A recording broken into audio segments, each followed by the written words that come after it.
Hello बच्चों, मेरा नाम है संगीता। मेरे नए यूट्यूब चैनल में एक मैथ से जीवित संगीता में आपका स्वागत है।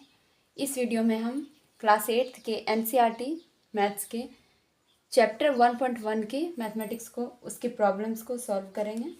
पिछले वीडियो में यानी कि इस वीडियो के पहले पार्ट में मैंने वितरण नियम और युज्य प्रतिलोम के बारे में बताया था। चलिए, इसका जो अगला प्रश्न है हमारा पार्ट 2 ये चल रहा है।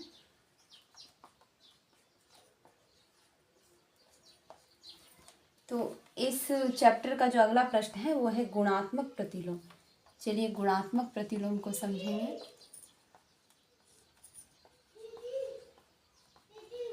गुणात्मक प्रतिलोम जो हमारा है तो कौन कौन सा क्वेश्चन हमें सॉल्व करना है।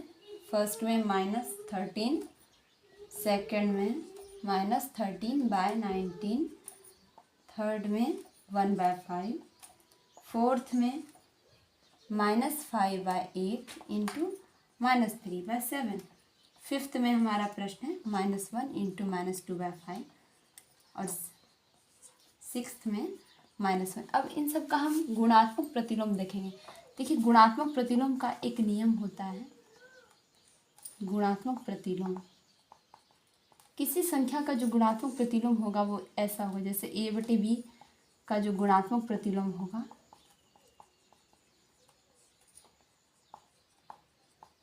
वो b/a होगा। यानी कि a/b इंटू b/a करने पर हमें 1 प्राप्त हो, 1 प्राप्त हो जाए तो ये दोनों संख्याएं एक दूसरे का गुणात्मक प्रतिलोम होगी। तो इसका देखिए -1/13, इसका -13/19 का हम उल्टा कर देंगे तो -19/13, इसका भी हम उल्टा कर देंगे 5/1, इसको हम 5 लिख सकते हैं सिर्फ। अब ये देखिए हमारा -5/8 है तो इसे कर सकते हैं -8/5 इंटू -7/3 और इसका हम करेंगे -1 तो 1 ही रहेगा इंटू -5/2 और इसका हो जाएगा -1। चलिए अब हम नेक्स्ट क्वेश्चन देखेंगे। तो इस चैप्टर में एक और चीज़ हमने देखा, गुणात्मक प्रतिलोम। गुणात्मक प्रतिलोम तो इसमें हमने क्या किया, a/b का गुणात्मक प्रतिलोम हमारा हो जाएगा b/a। ठीक, जस्ट इसका अपोजिट। अब ये देखिए हमारा जो नेक्स्ट क्वेश्चन है नंबर 4 का, तो निम्नलिखित में प्रत्येक के गुणन के अंतर्गत उपयोग किए गुणधर्म। निम्न में उपयोग किए गए गुणधर्म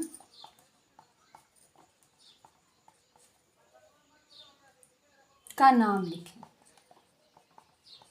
देखिए नीचे के जो इक्वेशंस दिए गए हैं, सबसे पहला हमारा है -4/5 into 1 is equal to 1 into -4/5। इसका हमें नियम बताना है कि ये जो भी हमें समीकरण मिला है, जो भी पद मिला है, तो इसमें कौन सा नियम फॉलो करा या ये किस नियम को दिखा रहा है। अब ये देखिए दूसरा है -13/17 into -2/7 is equal to -2/7 into -13/7। तो ये हमें देखिए, ये दोनों जो चीज़ें हैं इन दोनों में हमारा उत्तर वही आ रहा है -4/5, केवल क्रम बदल रहा है। इसके स्थान पे ये आ रहा है, इसके स्थान पे ये आ रहा है, तो ये क्रम विनिमय नियम।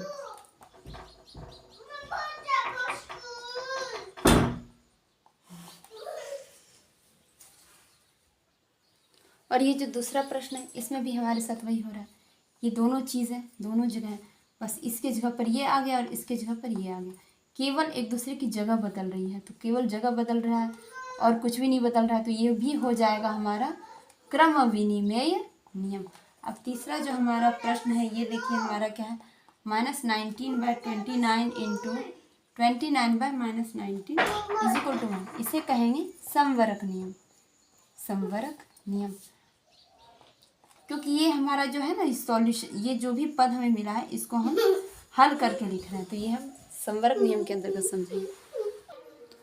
तो देखिए बच्चों, हमारा जो अगला प्रश्न है 3 पूर्णांक 1/3 का गुणात्मक प्रतिलोम। तो इसको हम इसका हम सॉल्यूशन निकालेंगे कि 3 पूर्णांक 1/3, इसका पूर्णांक तोड़िए, 3 तिया 9, 9 एक 10, तो 10/3, तो 10/3 का गुणात्मक प्रतिलोम क्या होगा? गुणात्मक प्रतिलोम हमारा क्या होगा? देखिए हम तो बच्चों हम इसे समझ रहे थे कि सॉरी बीच में डिस्टर्ब हो गया। 3 पूर्णांक 1/3, तो ये 3 तिया 9 एक 10/3 का गुणात्मक प्रतिलोम हमारा क्या हो जाएगा? तो देखिए A/B का गुणात्मक प्रतिलोम होता है B/A का गुणात्मक प्रतिलोम होता है B/A, तो ये 10/3 का हो जाएगा गुणात्मक प्रतिलोम 3/10। अब 3/10 को हम अगर 0.3 लिखें तो कोई समस्या नहीं होगी, लिख सकते हैं ऐसा। तो ये जो हमारा सही है कि 3 पूर्णांक 1/3 का गुणात्मक प्रतिलोम जो हो जाएगा हमारा 0.3 है, सत्य है। चलिए अब हम अपना नेक्स्ट क्वेश्चन देखेंगे। हमारा नेक्स्ट क्वेश्चन क्या है? देखिए बच्चों, इसमें देखिए 6 का क्वेश्चन नंबर 6 का जो प्रश्न है हमारा, ऐसी परिमेय संख्या लिखिए जिसका कोई व्युत्क्रम नहीं है, तो ये हमारा 0 हो जाएगा। दूसरा जो प्रश्न है, ऐसी परिमेय संख्या जो अपने व्युत्क्रम के समान है। ऐसी परिमेय संख्या, तो ऐसी ना एक ही परिमेय संख्या होती है, वो होती है एक।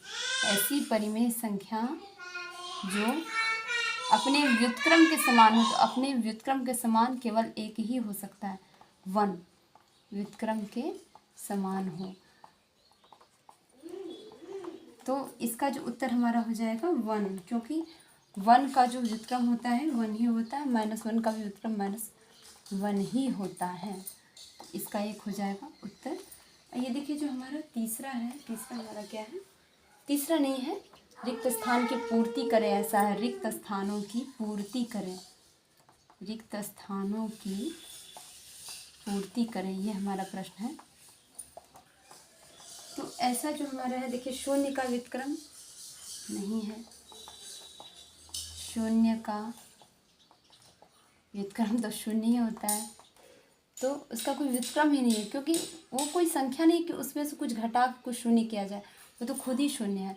तो इसमें हम कहेंगे नहीं, इसमें हम नहीं भरेंगे। और दूसरा है संख्याएं खाली स्थान तथा खाली स्थान स्वयं के व्युत्क्रम है, स्वयं के व्युत्क्रम है। तो ये सब क्या है? 1 तथा -1। अब देखिए जो हमारा तीसरा है, -5 का जो हमारा व्युत्क्रम है तो हमारा क्या हो जाएगा? -1/5 है। अब ये एक और है, रिक्त स्थान में 1/x का व्युत्क्रम, 1/x का व्युत्क्रम, 1/x का जो व्युत्क्रम होगा डैश, यानी कि ये x होगा। अब 5वें नंबर पे 2 परिमेय संख्याओं का गुणनफल सदैव परिमेय होता है। देखिए ये बहुत ध्यान देने वाली चीज़ है। 2 परिमेय संख्याओं का जो गुणनफल होता है वो सदैव परिमेय ही होता है, सदैव डैश होता है। तो इस खाली स्थान में हम भरेंगे परिमेय, ये परिमेय होता है। चलिए छठा जो हमारा प्रश्न है, देखिए किसी धनात्मक परिमेय संख्या का हमेशा व्युत्क्रम धनात्मक होता है। देखिए किसी धनात्मक परिमेय, यानी कि जो पॉजिटिव होता है, जो प्लस की साइन वाली संख्या होती है, किसी धनात्मक परिमेय संख्या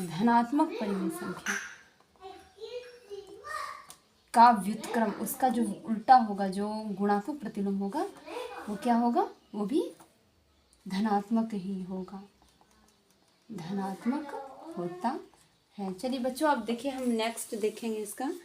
तो हमने क्या क्या सब बताई, कौन सी गुणधर्म, वितरक नियम, कितने भी नियम हैं सब इसमें हम सीखेंगे।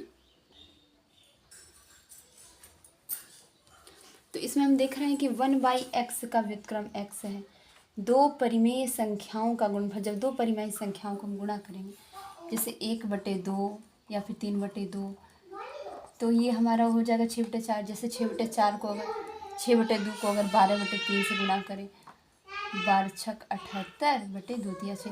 तो जब भी हम परिमेय संख्याओं को गुणा करते हैं तो उनका गुणनफल परिमेय होता है, और किसी धनात्मक परिमेय संख्या का जो व्युत्क्रम होगा वो भी सदैव धनात्मक ही होगा। जैसे a बटे b एक धनात्मक है तो इसका जो व्युत्क्रम होगा वो b बटे है, तो ये भी प्लस में होगा, वो भी प्लस में होगा। अब ये देखिए हमने क्या देखा था, शून्य का व्युत्क्रम नहीं होता। शून्य जो होता है ना, शून्य किसी संख्या को घटाएंगे, किसी संख्या में से उसी संख्या को घटाएंगे तो शून्य होगा, और शून्य में से हम क्या घटाएं, इसलिए शून्य का जो व्युत्क्रम होता है शून्य का व्युत्क्रम नहीं होता है।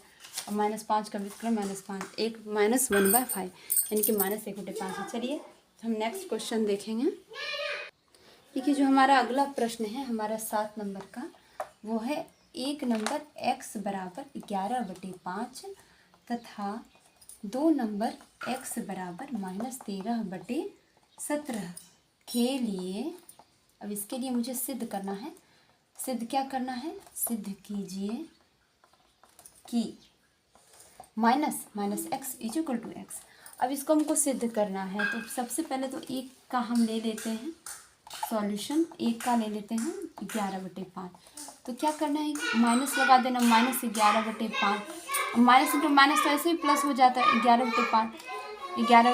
तो देखिए हमने क्या किया था, यहाँ x की जगह पे -11/5 लिखा, फिर तो हमें प्राप्त क्या हो वही 11/5। अब दूसरा जो हमारा प्रश्न है x = x की जगह पे हमें रखना है -13/17, तो -13/17 इसका क्या करना है माइनस, एक माइनस हमारा बाहर लगा है, देखिए एक माइनस हमारा बाहर लगा है, अंदर में एक माइनस लगा है, ठीक है, माइनस फिर अंदर में एक माइनस, अब फिर से इस संख्या के साथ भी एक माइनस है, ध्यान दीजिएगा, माइनस फिर -x, तो माइनस तो हम एक दे चुके हैं, फिर -x, तो x की जगह पर ये इसके साथ पहले से एक माइनस है, तो इस पूरे टर्म को हम रखेंगे, ये जो माइनस है ना उस x के साथ वाला, इस x के साथ पहले यहाँ भी एक माइनस है, तो यहाँ 3 माइनस हो गए, 2 तो यहाँ पहले से एक यहाँ पे है। तो अब इन दोनों, ये दोनों जो होते हैं माइनस इंटू माइनस प्लस हो जाते हैं, एक माइनस बाहर रह जाएगा, माइनस माइनस प्लस, यानी ये अंदर वाला जो माइनस होगा इस माइनस से क्रॉस कर जाएगा और प्लस हो जाएगा, तो फिर हमें क्या मिलेगा -13/17, जो कि वही x हमें प्राप्त होता है जो हमने पहले रखा था। चलिए अब देखिए वितरण नियम से कह रहा है इसको हल करने के लिए, वितरण नियम से हल करें, वितरण नियम से हल करें। तो इसका जो हमको हमें हल करना है 7/5 मंझली ब्रैकेट इंटू -3/12 मंझली ब्रैकेट प्लस 7/5 इंटू 5/12। तो ये हमें करना क्या है, देखिए तो कह रहे हैं वितरण नियम से हल करें। तो वितरण नियम में क्या होता है, डिस्ट्रीब्यूशन लॉ, हमने आपको पहले कहा था ना, a × b + c = a × b + a × c। तो ये तो हमारा वितरण नियम बता ही रहा था कि ये a जो है दोनों में बटा हुआ है, तो जब ये बटा हुआ है तो ये दोनों को एक जगह भी तो रख सकते हैं, तो एक जगह रखेंगे, इसे दोनों को कॉमन लेंगे, तो 7/5 ले लीजिए कॉमन, -3/12 प्लस 5/12। अब हम यहाँ पे करेंगे भिन्न का जो 7/5, ये हमारा हो जाएगा 5 - 3/12। तो हमें क्या प्राप्त होगा 7/5 इंटू 5 में से 3 गया तो 2/12। अब ये करिए 7 दूनी 14, 12 पंचे 60, ये उत्तर होगा, या फिर ये हो जाएगा 7/30। चलिए देखिए हमारा जो अगला प्रश्न है, दिख रहा है, हमारा जो अगला प्रश्न है वो है 9/16 इंटू 4/12। देखिए 9/16 है इंटू 4/12 प्लस 9/16 इंटू -3/9। तो इसमें भी हमें क्या करना है, कॉमन लेना है। देखिए 9/16 यहाँ भी, सॉरी मेरा बच्चा आ गया है, 9/16 यहाँ भी है और इस जगह में भी है, तो हम इस 9/16 को ले लेंगे कॉमन। देखिए हमारे पास क्या बचता है 4/12 प्लस -3/9। तो 9/16 को हम ले लिए, 9/16 हम ले लिए, सॉरी 4/12 -3/9। अब 12 और 9 का हम लघुत्तम लेंगे, तो 12 और 9 का लेंगे 4 3 3 चौक 12 दिया 36, तो ये हमारा लघुत्तम हो जाएगा 36। अब बाहर में हमारा 9/16 साथ में चल रहा है। अब देखिए 12 तिया 36, 3 बार में 4 तिया 12, माइनस 9 चौक 36, 4 बार में 4 तिया 12, तो 12 - 12 आ रहा है, 4 तिया 12, 4 तिया 12, तो 9/16 इंटू 12 में से 12 गया 0/36, तो हमारा ये पूरा शून्य हो जाएगा, पूरा टर्म हमारा शून्य हो जाएगा। देखिए इसमें और भी प्रश्न है, इसे भी हम हल करेंगे।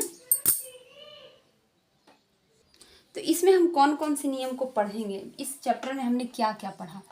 साहचर्य नियम पढ़ा, साहचर्य नियम, दोस्ती हो रही है मतलब दोस्ती बनी रहेगी, दोस्ती बनी रहेगी, अर्थ वही रहेगा, अर्थ भी वही रहेगा, दोस्ती बनी रहेगी। अब साहचर्य नियम में देखिए, जैसे कि आप मान लीजिए एक राम, चलिए 1/3 ही समझ लेते हैं, तो 1/3 इंटू 6 इंटू 4/5, पहले ये दोनों दोस्त थे, ठीक है, ये दोनों दोस्त थे, ये साइड में खड़ा था, इसको अगर हम ऐसा लिख दें 1/3 इंटू 6 और इसको साइड कर दें, तो क्या अर्थ में कोई परिवर्तन हुआ? अर्थ में कोई परिवर्तन नहीं होता, बस दोस्ती भी सबकी बनी रहती। यहाँ ये दोनों दोस्त बन गए, यहाँ ये दोनों दोस्त बन गए, पर अर्थ या चिन्ह में कोई बदलाव नहीं होता। इसे हम साहचर्य नियम से समझेंगे।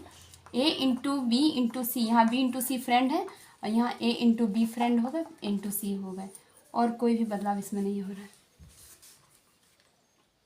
क्या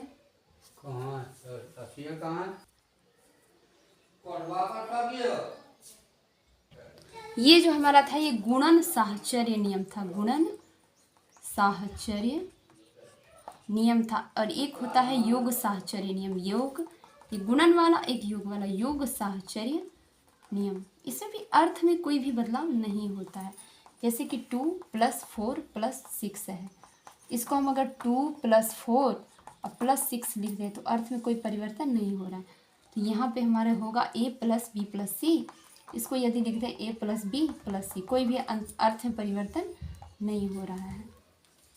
देखिए और एक अगला नियम है समवरक नियम। समवरक में क्या होता है कि सॉल्यूशन निकाल दिया जाता है, जो भी प्रश्न है उसका सॉल्यूशन निकाल, जैसे 1 + 2 + 3 है तो इसको जोड़ के लिख दिए 3 2 5 1 6, तो हम क्या किए इसको सॉल्यूशन निकाल दिए, तो ये समवरक नियम हुआ कि उसका उत्तर निकाल के लिख देना। और एक होता है वितरण नियम, क्रम विनिमय नहीं लिखे हैं तो क्रम विनिमय समझ लेते हैं। क्रम विनिमय बहुत इंपॉर्टेंट होता है, क्रम विनिमय। अब क्रम विनिमय में क्या होता है, जैसे कि 5 × 3 है, इसको लिख देंगे 3 × 5, अर्थ में परिवर्तन नहीं होता, केवल स्थान बदलता है। केवल क्या होता है, केवल स्थान बदलता है एक दूसरे से, दूसरा स्थान नहीं, बस एक दूसरे से स्थान बदलता है, अर्थ में परिवर्तन नहीं होता, अर्थ में बदलाव नहीं होता है। तो ये क्रम विनिमय हो गया हमारा दूसरा। हम ये पढ़ लिए a इंटू बी को हम लिख सकते हैं b इंटू ए, यही क्रम विनिमय है और इसमें कुछ नहीं। योग का होगा तो a + b को लिख देंगे b + a। चलिए ये योग, ये हो गया गुणन में और ये हो गया योग में। अब एक और हमारा है, एक और हमारा लॉ है वितरण नियम। वितरण नियम हम पहले ही बना चुके हैं फर्स्ट में ही। वितरण नियम में क्या होता है, ये देखिए a इंटू जैसे b + c है तो a जो होता है दोनों के साथ बढ़ जाता है, a into B + b into C. चलिए फ्रेंड्स, अब वीडियो अगर अच्छा लगे तो प्लीज़ लाइक करें, बीच में जो डिस्टर्बेंस हुई उसके लिए सॉरी।